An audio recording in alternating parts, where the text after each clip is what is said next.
Setelah tampil cukup gemilang di babak round 3 kualifikasi Piala Dunia 2026 zona Asia, timnas Indonesia terus mendapatkan banyak sorotan, terutama dari media-media asing. Sesuatu yang membuat tim Garuda ini diketahui cukup banyak mendapatkan tawaran uji coba. Namun seperti kita tahu, kalau PSSI dalam mode hati-hati, apalagi banyak pemain timnas yang sedang mengalami cedera. Bahkan mereka tak mengizinkan sejumlah pemain inti seperti JHS untuk bertanding melawan raksasa Premier League Manchester United pada bulan Mei mendatang. Alasannya jelas, karena PSSI takut jika kapten timnas itu mengalami cedera jelang FIFA Matchday bulan Juni mendatang. Namun sebuah kabar mengejutkan yang kayaknya membuat Presiden AFC murka ketika timnas Indonesia menerima ajakan untuk uji coba melawan timnas Rusia pada bulan depan. Dan jika benar, ini akan menjadi laga yang cukup menarik untuk dinantikan. Sekaligus menjadi persiapan bagi timnas Indonesia jelang menghadapi dua laga krusial di bulan Juni, menghadapi Cina dan juga Jepang.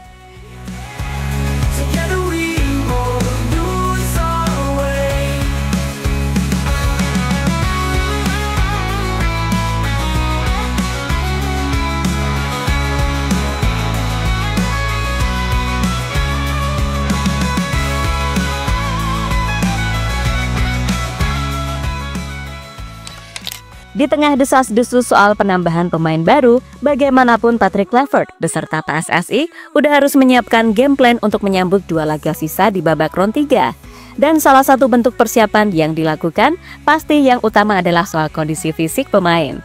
Di mana itu bisa benar-benar terlihat jika semisal Indonesia ini melakukan laga uji coba.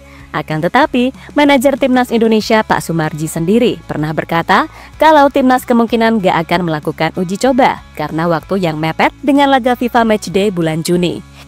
Meski begitu, segala hal masih mungkin terjadi. Terlebih ada wacana terkait timnas Rusia yang mengatakan terbuka untuk melakukan pertandingan persahabatan melawan Indonesia. Ya, menurut Communication Service Federasi Sepak Bola Rusia, Ekaterina Grishchenova, Federasi Sepak Bola Rusia memang tengah melakukan komunikasi dengan banyak pihak untuk menggelar laga uji coba, dan salah satunya adalah Indonesia. Nah, sebenarnya wacana ini udah disampaikan sejak 2023 silam.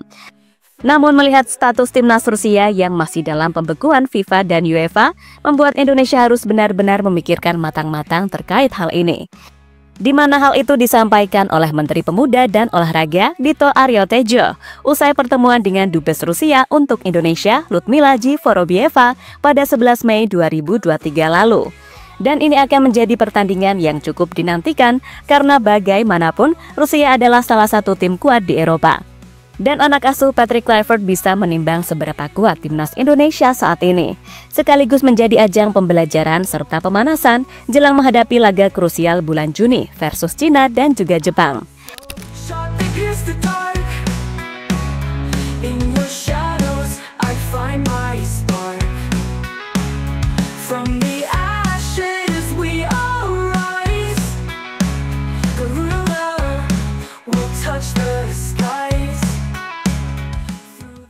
Di sisi lain, melihat perkembangan timnas Indonesia sekarang ini, jelas sedikit banyak kita harus berterima kasih dengan mantan pelatih timnas Indonesia, Sintayong, yang mampu mengubah banyak hal, baik itu fisik, mental, dan pastinya hal teknis lainnya. Sementara menurut media Vietnam, Soha, Patrick Kluivert kini tinggal meneruskan apa yang sudah dilakukan oleh Sintayong bersama timnas Indonesia. Gak cuma soal latihan fisik yang dianggap brutal, tapi juga ketegasan-ketegasan lainnya yang bahkan dinilai lebih ngeri dari Park Hang-seo. Kemudian Soha yang menyoroti lagi pemain-pemain Indonesia yang dinilai berbakat dan masih muda. Mulai dari Rizky Ridho, Marcelino Ferdinand hingga Justin Hubner dan Max Hilgers. Intinya, bagi mereka perkembangan sepak bola Indonesia dinilai sangat frontal. Bahkan yang cukup mengejutkan ketika Indonesia berhasil bersaing di babak round 3, padahal tergabung di grup yang cukup berat, seperti Jepang, Arab Saudi, Australia, dan juga Cina.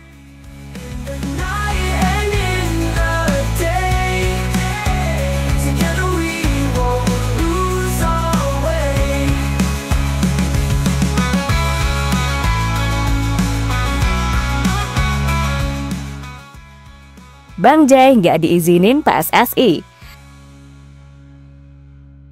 Bukan rahasia lagi, jika pesona timnas Indonesia telah mampu menyita banyak atensi, khususnya di kawasan Asia.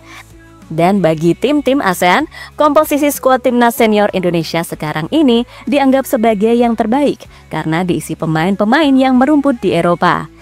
Bahkan beberapa di antaranya kini sedang jadi komoditi panas di bursa transfer, seperti Jay Itzes, Matthew Girls, hingga Kevin Dix, yang sudah resmi duluan ke klub Bundesliga, Borussia Mönchengladbach. Maka hal yang wajar jika AFF sangat ingin pemain terbaik dari timnas Indonesia ikut serta ke dalam skuad ASEAN All-Star yang akan tanding melawan Manchester United. Ya, Setan Merah menjadikan laga melawan ASEAN All-Star sebagai bagian rangkaian tur pramusim mereka, yang mana laga itu sendiri akan digelar pada 28 Mei 2025 di Stadion Bukit Jalil, Malaysia. Nah, nama-nama terbaik dari pemain ASEAN diperkirakan akan disiapkan untuk meredam pasukan Ruben Amorim. Nah, satu pemain dari timnas Indonesia yaitu Jay Itzes benar-benar menjadi idaman bagi lini belakang. Ya, menurut pengamat sepak bola di Malaysia, pengalaman Jay serta performanya yang bagus di Serie A menjadikan dirinya adalah sosok yang paling layak menyandang status sebagai kapten. Di mana media Vietnam Detail247.vn juga menegaskan hal yang sama.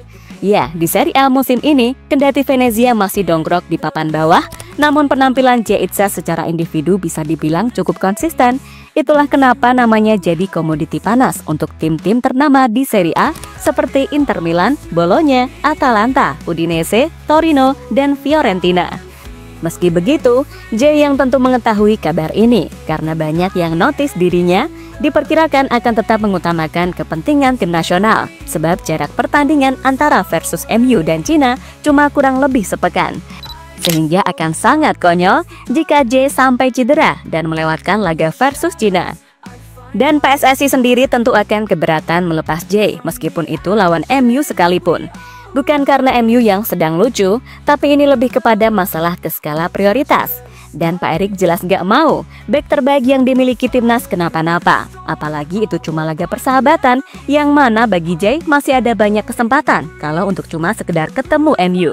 Karena semisal ia pindah ke tim yang lebih oke, lalu bermain di kompetisi antar Eropa, peluang bertemu dengan Setan Merah di ajang resmi seperti yang terjadi dengan Matthew Girls, ya itu bukanlah hal mustahil.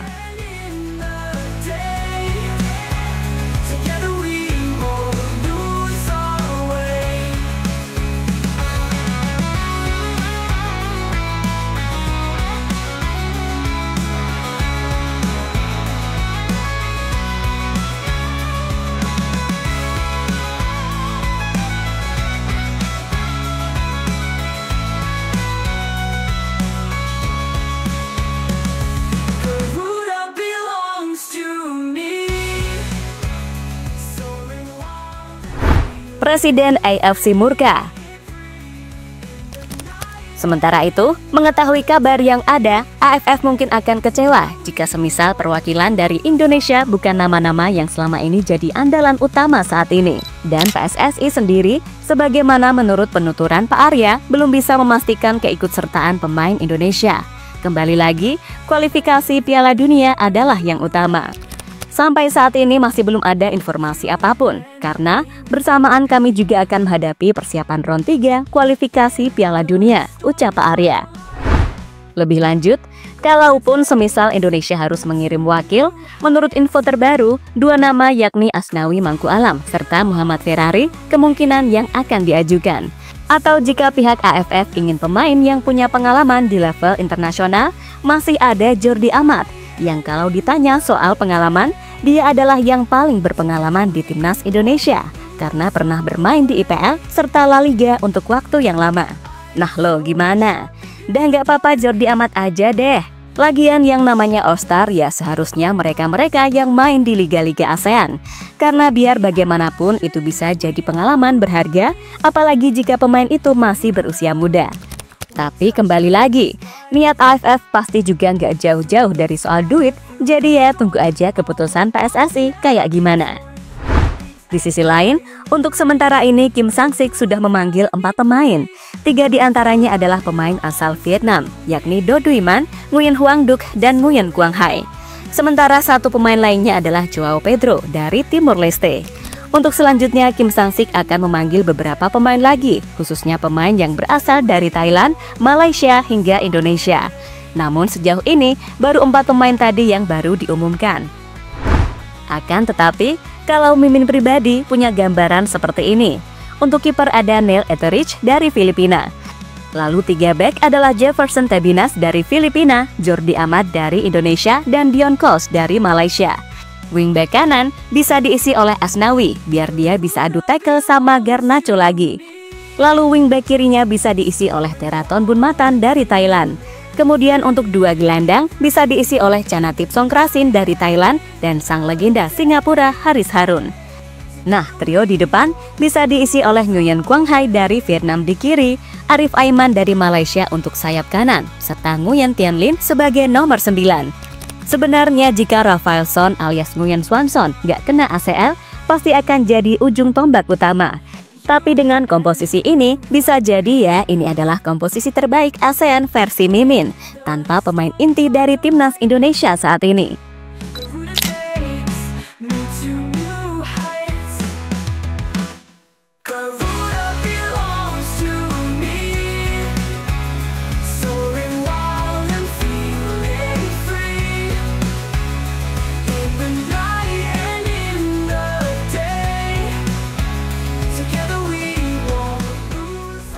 Dan terlepas dari apapun keputusannya nanti, semoga Indonesia tetap bisa fokus untuk menatap laga sisa babak round 3. Karena bagaimanapun, anak asuh Patrick Kluivert harus bisa amankan 3 poin versus Cina di GBK.